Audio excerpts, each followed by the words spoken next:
এক সময়ের কথা ছিল এক বাদশা, তার ৩টি নুরানি কন্যা। বাদশা তার কলিজার টুকরা মেয়েদের ভীষণ মহব্বত করতেন। তিনি তাদের উচ্চশিক্ষার জন্য হেরেমের বাইরে দারুল উলুমে শিক্ষা প্রতিষ্ঠানে পাঠিয়ে দিলেন।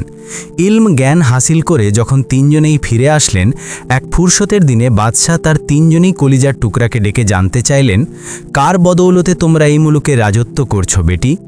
বড় শাহজাদি ও মেজ শাহজাদি আরজ করলেন, আপনার বদৌলতেই আমরা রাজত্ব করছি আব্বাজান। কিন্তু ছোট শাহজাদি আয়েশার উত্তরটি ছিল ভিন্ন। আমার তকদির আর আমার ভাবি খাবনদের বদৌলতে আমি এই মুলুকে রাজত্ব করছি আব্বাজান। বাদশার মনে হলো যে এখনও তার পড়ালেখা শেষ হয়নি, তাকে আবার পড়ালেখার জন্য পাঠিয়ে দেওয়া দরকার। এই কারণে ছোট শাহজাদি আয়েশাকে পড়ালেখার জন্য আবার 2 বছরের জন্য পাঠিয়ে দেওয়া হলো। যখন নিজের পড়ালেখা শেষ করে 2 বছর পর বেটি আসলো, তখন বাদশা তাকে ফুরসতে ডেকে আবার সেই একই সওয়াল করলেন। ছোট শাহজাদি আয়েশা আবার সেই একই জবাব দিলেন। বাদশার রাগ এসে গেল। তিনি নিজের সিপাসালারদের আদেশ দিলেন যে যাও এবং সবথেকে বেয়াক্কেল ছেলে খুঁজে নিয়ে এসো, সেই ছেলেটির সঙ্গেই ওর শাদী হবে। সিপাসালাররা তাড়াতাড়ি সেই বেয়াক্কেল ছেলের তল্লাশে বেরিয়ে পড়ল। যেতে যেতে সিপাসালাররা এক জঙ্গলে পৌঁছে গেল। সেখানে তারা দেখল যে এক ছেলে যেই শাখার ওপর বসে আছে সেই শাখাকেই কাটছে। সেই ছেলেটিকে সিপাসালাররা জোর করে গাছ থেকে নামালো এবং বাদশার কাছে নিয়ে গেল। বাদশা জিজ্ঞেস করলেন, তোমরা সবাই কিভাবে জানলে যে এই ছেলেটি সবথেকে বেয়াক্কেল? সিপাসালাররা বাদশাকে সমস্ত কথা বলল। এখন বাদশারও বুঝতে পারলেন যে এই ছেলেটি সবথেকে বেয়াক্কেল। সেই ছেলেটির সঙ্গেই সবথেকে ছোট শাহজাদি আয়েশার শাদী হয়ে গেল। বাদশা ছোট শাহজাদি আয়েশাকে সেই ছেলেটির সাথে বিদায় করে দিলেন। বেগম নিজের বেটিকে সুন্দর সুন্দর পোশাক পরিয়ে বিদায় করলেন। দুজনেই সেখান থেকে চলতে শুরু করল। চলতে চলতে দুজনেই অনেক দূর চলে এসেছিল। রাস্তায় একটি নদী পেল। নদীতে জলের ধারার সাথে মণি বা লাল ভেসে আসছিল। শাহজাদি আয়েশা মণি দেখে নিজের খাউন্ড বা স্বামীকে সতর্ক বা সাবধান করলেন যে নিও না, নইলে খাতরা বা বিপদ বেড়ে যাবে। তারপর সে বেয়াক্কেল ছেলেটির লালচ এসে গেল এবং সে একটি মণি নিজের ঝুলিতে বা ধোকড়িতে ভরে নিল। নদী পার হয়ে যেতে যেতে দুজনেই অন্য এক মুলুকে বা রাজ্যে পৌঁছে গেল। শাহজাদি আয়েশা বোঝাতে বা বুঝতে বললেন যে গিয়ে বাদশাকে বলুন যে আমরা আপনার মুলুকে বা রাজ্যে বসতি বা বাস স্থাপন করতে চাই। পরের দিন সে বাদশার কাছে গেল এবং নিজের কথা বা ব্যথা জানালো। বাদশা বললেন, যেখানে তোমার ইচ্ছে করে যাও এবং জায়গা দেখে বসতি স্থাপন করো। দুজনেই খুশি মনে থাকতে শুরু করল। এখন তাদের রোজগারের বা জীবিকার সন্ধান দরকার ছিল। শাহজাদি আয়েশা খাওয়ান্ড বা স্বামীকে বললেন, যাও বাদশার কাছে এবং বলো আমার কোনো কাজ কাম দরকার। সে বাদশার কাছে গিয়ে নিজের দুঃখের কথা বা ব্যথা শোনালো। বাদশা বললেন, কোনো কাজ তো নেই, তবে যদি তুমি পাহারা বা দরবানি দিতে পারো তাহলে ঠিক আছে। সে পাহারাদারের কাজ বা দরবানির কাজ শুরু করে দিল। দেখতে দেখতে সময় পেরিয়ে গেল। ঈদের বা দিওয়ালির সময় এসে গেল। সব পাহারাদার লোকেরা বাদশার দরবারে পাশা বা জুয়া খেলত। পাহারাদারও পাশা খেলতে লাগলো। সে মণি বের করে ডাকলো এবং পাশা খেলতে লাগলো।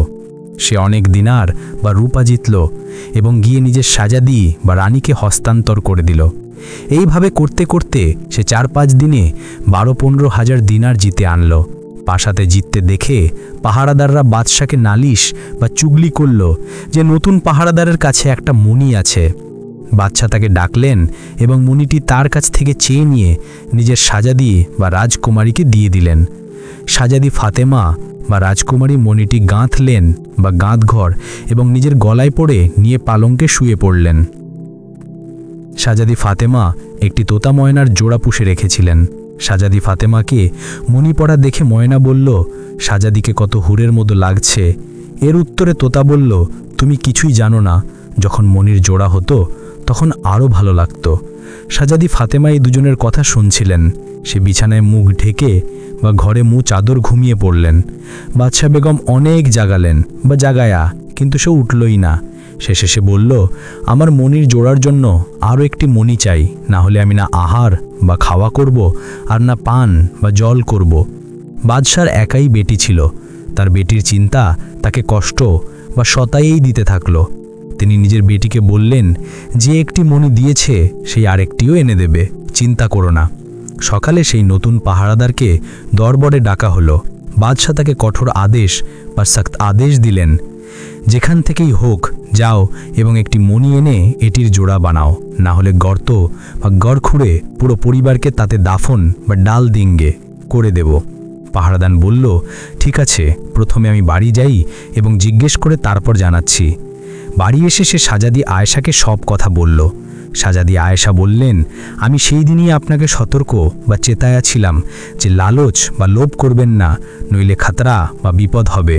আপনি গিয়ে বাদশাকে বলুন যে আমার 10,000 দিনার বা রূপা, 1 সিপাহ সালার এবং এক দায়ী বা ধাত্রীর সাথে সাথে বছরখানেকের জন্য ঘরের খরচাও চাই।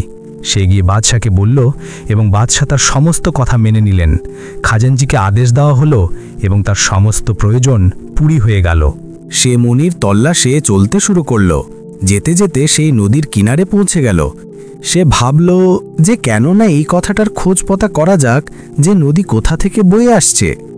এটাই ভেবে সে নদীর কিনারা ধরে ধরে চলতে শুরু করল। এক জায়গায় সে দেখল যে কোনো মেয়ের মুন্ডি, মাথা কাটা আছে এবং তার খুন নদীতে টপ টপ করে পড়ছে। খুন মণি তৈরি হচ্ছে এবং সেই মণি নদীর ধারায় বয়ে যাচ্ছে।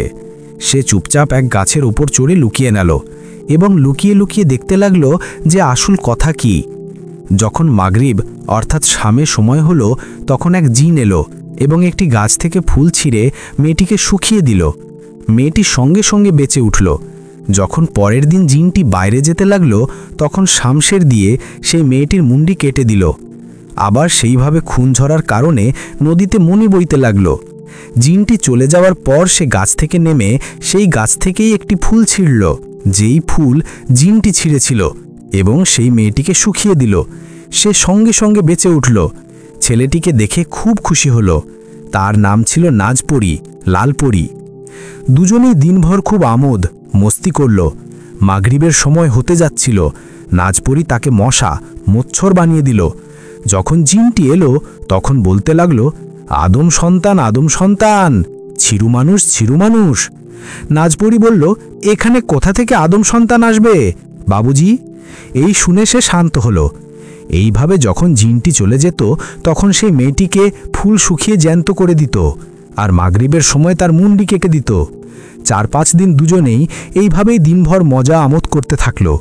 সে নাজপরীকে বলল যে সে যেন তার চাচা যান অর্থাৎ বাবুজিকে জিজ্ঞেস করে যে তার জান কোথায় থাকে। নাজপরী জিজ্ঞেস করায় প্রথমে তো সেই জিন রাক্ষস টালবাহানা করতে থাকল। মিথ্যে কিছু একটা বলে দিত, যাই বলতো সেটা জ্বালিয়ে দিত। তবুও জিনটি জানত ছিল। নাজপরী আবার নিজের চাচাজানকে জিজ্ঞেস করল, ঠিক করে বলুন আপনার জান কোথায় থাকে। এইবার সে ঠিক ঠিক বলে দিল, আমার জান 7 সমুদ্র পার একটি খেজুর গাছে আছে। তার উপর একটা পিঞ্জরা আছে, তাতে একটা তোতা আছে। সেই তোতার মধ্যেই আমার জান থাকে। সেই বেয়াক্কেল ছেলেটি এই সব রাজ জানতে পারল।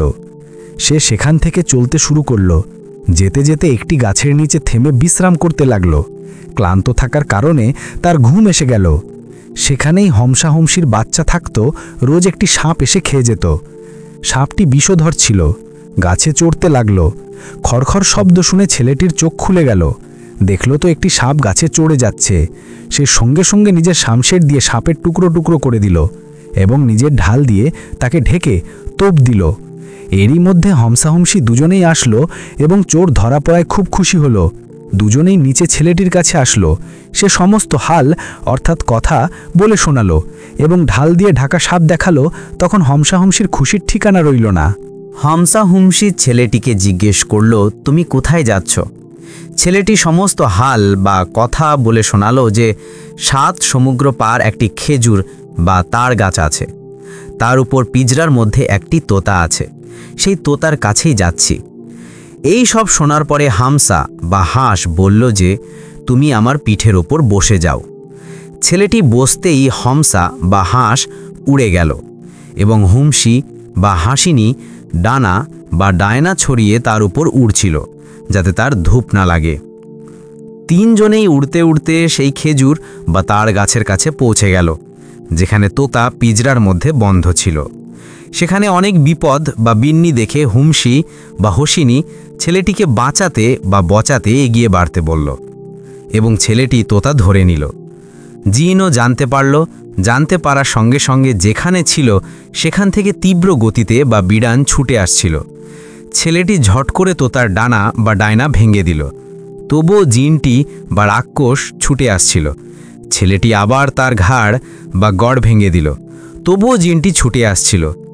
এরপরে তো ছেলেটি জিনকে বা রাক্ষসকে কাছে পৌঁছাতে দেখে মুন্ডি বা মাথা মুচড়ে বা অ্যাড দিয়ে দিল এবং জিনের জান বা রাক্ষসের প্রাণ উড়ে গেল বা খেড়ু উড়ে গেয়। ছেলেটি ফিরতে বা ওয়াপাস চলে আসলো এবং নাচ পরীকে বা লাল পরীকে সে সব কথা বলল। সে বিশ্বাস করতে পারছিল না। যখন সন্ধ্যা বা শ্বাস এরপর অন্ধকারও হতে লাগলো এবং জিনটি তবুও আসলো না, তখন গিয়ে তার বিশ্বাস হলো। দুজনেই খুশি খুশি অনেক মণি বা লাল নিয়ে বাড়ি চলে আসলো। পরের দিন বেআক্কেল ছেলেটি এক বস্তায় ভরে মণি বাদশার দরবারে পৌঁছে দিল। শাহজাদি ফাতিমা বা রাজকুমারী হারে গেথে অনেক মণি গলায় পরে নিলেন। সে খুশি হলো। সে খুব হুরের মতোও লাগছিলেন। শাহজাদি ফাতিমা যখন ঘুমাচ্ছিলেন তখন ময়না এবং তোতা দুজনেই নিজেদের মধ্যে কথা বলছিল। ময়না বলল শাহজাদিকে কত হুরের মতো লাগছে। এর উত্তরে তোতা বলল, বেকার কথা বলো না, তুমি কি জানো সৌন্দর্যের হাল? শাহজাদি তখন সুন্দর লাগতো যখন তার সাথে তার খাওয়ান্দ থাকত। শাহজাদি ফাতিমা তোতা ময়নার কথা শুনছিলেন। সে আবার বিরক্তি দেখাতে শুরু করল।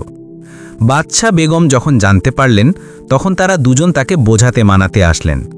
শাহজাদি ফাতিমা বললেন, যতক্ষণ না আমার শাদী হয়ে যাচ্ছে ততক্ষণ আমি আহার জল গ্রহণ করব না। এরপরে বাদশা বেগম দুজনেই গভীরভাবে চিন্তা করলেন যে এই পাহারাদারের চেয়ে নেককার ছেলে আর কেই বা পাওয়া যাবে।